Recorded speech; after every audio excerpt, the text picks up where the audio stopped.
Hello, my name is Anaí Sandoval. I am 32 years old. I'm an English teacher. I've been working as English teacher for 10 years in university level and high school level. What was your motivation to become an English teacher? Started when I was studying high school.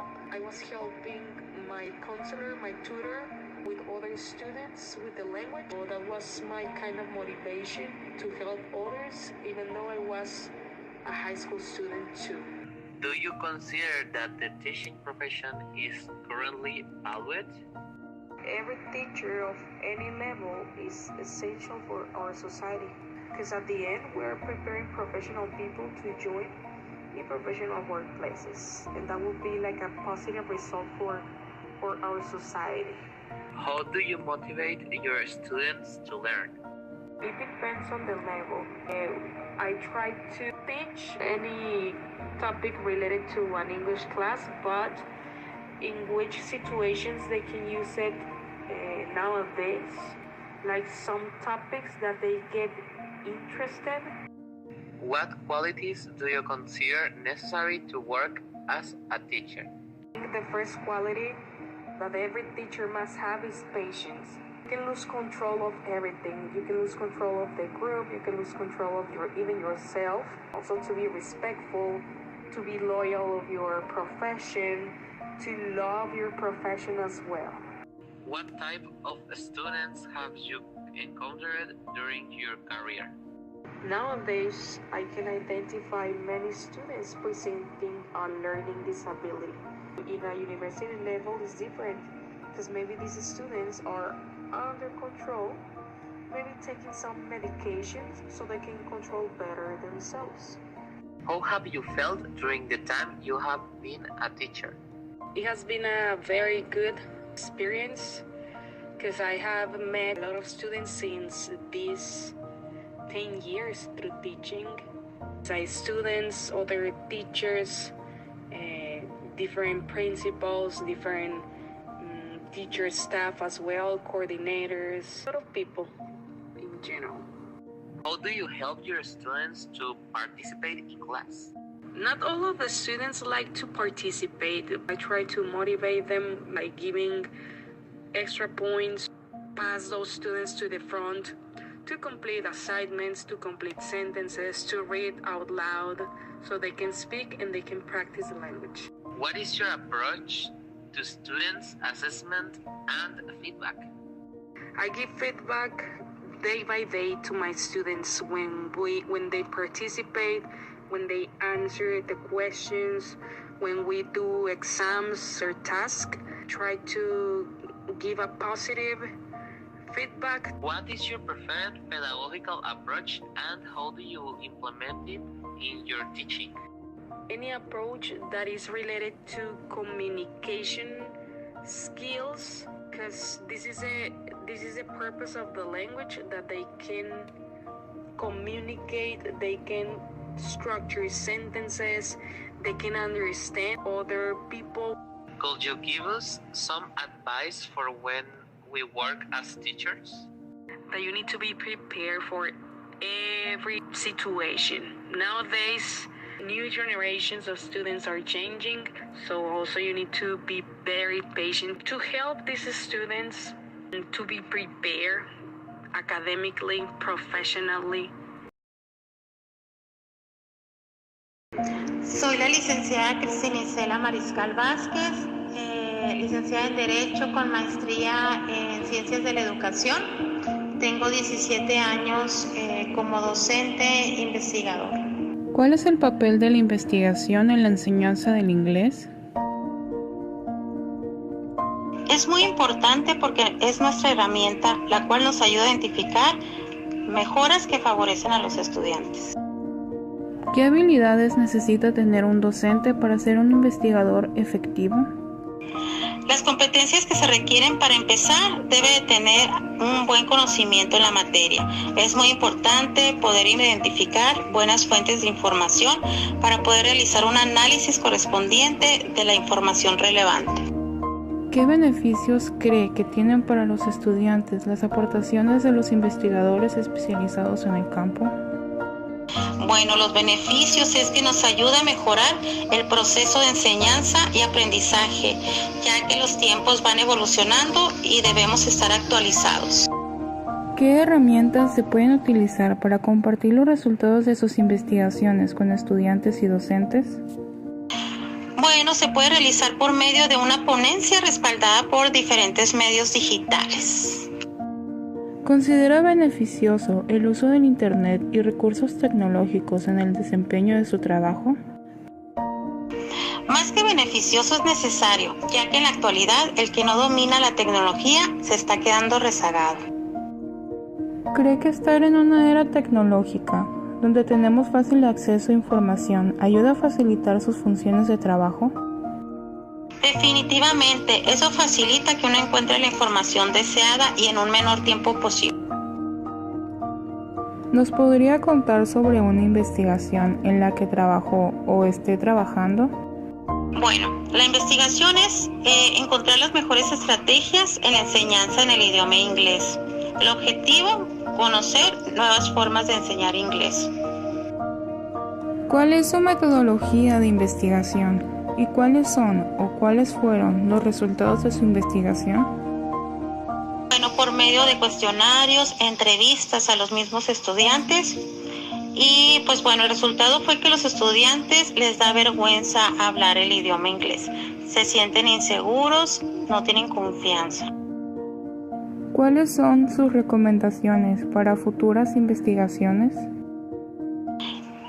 Estar en contacto directo con los estudiantes, ya que dependiendo del avance podemos ir haciendo adecuaciones a nuestra planeación.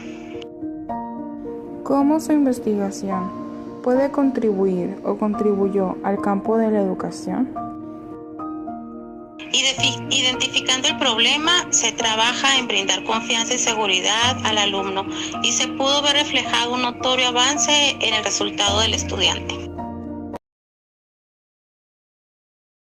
Bueno, mi nombre es Jorge Antonio López Rentería. Yo estudié la licenciatura en matemáticas en la Universidad de Sonora, en Hermosillo, en el departamento de matemáticas.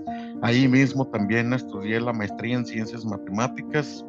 El doctorado lo estudié en la Universidad Autónoma Metropolitana en la Ciudad de México, doctorado en ciencias matemáticas. Y hice 2 postdoctorados en la Universidad Iberoamericana en la Ciudad de México, en Santa Fe. Para iniciar, me gustaría que nos hablaras un poco sobre ti. He publicado lo que son artículos de investigación en revistas internacionales que están rankeadas a nivel internacional con un ranking que se llama Journal Citation Reports, que le llaman revistas JCR. He publicado artículos de congreso, he participado en pláticas nacionales e internacionales de divulgación y difusión de la ciencia. Pues actualmente estoy en la escritura de un libro. ¿Cuál ha sido tu experiencia en la elaboración de material? Involucrarme un poquito en lo que es la matemática educativa. Ahora que estoy pues aquí en ingeniería, me estoy topando con algunos problemas que se tienen con la educación matemática en el área de ingeniería para pues poder diseñar técnicas didácticas, digamos, ¿no? Para poder integrarlas aquí dentro del Tecnológico de Tijuana. ¿Qué fue lo que te llevó a la elaboración de material didáctico? Bueno, todo esto surgió a raíz de que pues yo empecé a dar clase en el posgrado y me doy cuenta de que en el posgrado los estudiantes que van entrando no tienen una formación tal cual nosotros lo necesitamos en el área. Yo me dedico a prepararlos a ellos en todo lo que ellos necesiten para que puedan continuar. ¿Cómo ha sido la retroalimentación a las mejoras que has propuesto? El responsable técnico del proyecto que yo vine a desarrollar y ellos lo están tomando muy bien. Sin embargo, pues nos encontramos con profesores que pues en su mayoría ya tienen maestría o doctorado, se portan un tanto renuentes a querer aprender nuevas cosas porque ellos ya tienen tiempo dando clases y esa es una metodología que ellos lograron desarrollar y no quieren cambiarla. ¿Qué herramientas o técnicas has llegado a utilizar? Lecturas, o sea, para que agarren las técnicas. En el caso, como estamos en un tecnológico, les he dado software que pueden utilizar de manera didáctica. les he dado libros, vienen siendo más didácticos, pues, por la cantidad de ejercicios y el tipo de ejercicios que nosotros tenemos. Y de igual forma, pues algunas técnicas que yo estoy implementando para captar la atención de los estudiantes. ¿Cómo surgió la idea de elegir la carrera que ahora ejerces? Desde que estaba yo en la secundaria, en la preparatoria, nosotros nos traían en los concursos regionales. Hubo un profesor que sí nos guió hacia esa parte. Pues me dijo, no, tú tienes que estudiar o física o matemáticas porque eso es ese es tu talento, eso es lo que más tú sabes, es lo que sabes hacer, ¿verdad? ¿Qué objetivos has perseguido al innovar en la enseñanza? El objetivo es captar la atención de ellos y que aprendan de esa captación, aprenderse técnicas para desarrollar o para resolver problemas, y aparte ellos tienen que adquirir una habilidad para poder analizar cosas y para poder resolver cualquier situación que se les venga en la vida, ¿verdad? ¿Consideras que la inteligencia artificial podría llegar a ser un complemento o un reemplazo? No está tan evolucionada como para reemplazar a un profesor. ¿Por qué? Porque, por ejemplo, nosotros tenemos un criterio, nosotros tenemos una forma de evaluar, una forma de calificar en un sistema por competencias. Es muy importante el factor humano, pues, ¿ok? Y eso no lo podría detectar una inteligencia artificial en estos momentos, pues. ¿Cuál sería tu consejo para los estudiantes? Aprender a ser autodidactas. ¿Por qué? Porque cuando ya estés ejerciendo tu carrera, no vas a tener un profesor que te va a ayudar. Vas a tener que echar mano de la información que va a haber alrededor, su investigación por tu cuenta. ¿Ok? Entonces, es muy importante ser autodidacta. Hello, my name is Miguel Ángel Rodríguez Arroyo, and I'm an English teacher and an experience of more than 23 years, around 23 years. And right now I am the head of the BA in English Language Teaching. I will be answering your questions. How to become a plan and program designer? Well, it depends on the formation that you have during your BA program or your master's degree. I started when I was studying my master's degree as well on the same time. I think that you will need to receive a special kind of training. But people who do not have that training, they can also learn through the experience on hands-on work. Which is the process to elaborate teaching programs? Starts from the institution asking teachers or asking the experts to create a program based on the needs of students or the needs of the society. What social need in Hermosillo, Sonora, related to the teaching of English has been met? In Hermosillo, there was a lack of teachers, and there was only one university training future teachers. So, to cover the needs and expectations from society, the BA in English Language Teaching at US was created. Do you need to follow some established rules from educational institutions? Yes, because it depends on the institution, on the amount of time that it's going to be organized in the programs. In our case, we have semestral periods of education, so we have to also follow the approach. In this case, for US, the approach is the competency-based model of education. How long does it take to create and design a program? Well, it depends. It depends on how much effort and how much time do you dedicate to the plan. At US, how long does it take to create a program for a subject from scratch? In our case, we are given 2 semesters or probably less than 2 semesters. We have to research the correct bibliography and to organize timing and organize activities, organize the periods of evaluation, and I need to organize how many hours of class will be distributed, as well as the amount of hours for platform work. How often is it necessary to update a teaching program? At every 5 years, we have to update and to check the curricula of a program. For the BA in English Language Teaching at US, to reorganize according to the needs that have been emerged. What tools do you use to organize teaching programs? Well, we use a special software which is also online, and every teacher that is creating a material is in charge of updating, and everything is storage on the web, and it is checked by experts, and once it is accepted, it is published into the website. How do you organize the time allocated to each subject into a schedule?